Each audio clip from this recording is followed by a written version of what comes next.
Un AVC est une souffrance du cerveau secondaire à l'atteinte d'un vaisseau, une artère ou une veine, qui peut soit se rompre, entraîner une hémorragie, soit se boucher et entraîner à ce moment une ischémie. Il faut savoir qu'actuellement, les AVC touchent environ 130 000 personnes par an en France.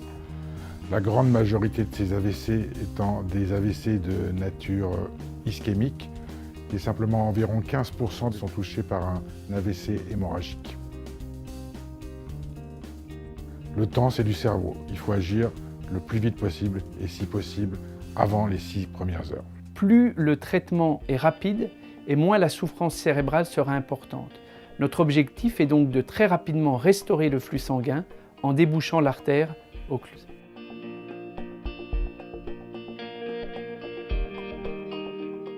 L'intérêt pour la Fondation Rothschild d'acquérir ces 2 nouvelles salles d'angiographie est de renouveler le matériel déjà existant, puisque ces 2 machines ont respectivement 10 et 12 ans. Nous souhaitons acquérir ces salles d'angiographie afin d'avoir une imagerie de qualité inégalée jusqu'à maintenant qui nous permette de réaliser nos gestes dans des conditions de sécurité optimales.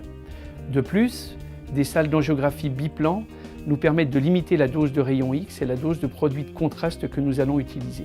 Avoir 2 salles d'angiographie nous permet d'accueillir à la fois ces patients en urgence et également de réaliser notre activité réglée de patients programmés. L'an dernier, en 2015, nous avons traité plus de 400 patients, ce qui fait de notre centre un des centres européens et mondiaux les plus actifs. Nous aurons une aide à la navigation en temps réel par le biais de l'imagerie 3D haute résolution qui vont faciliter la navigation de nos microcathéters à l'intérieur des vaisseaux intracrâniens.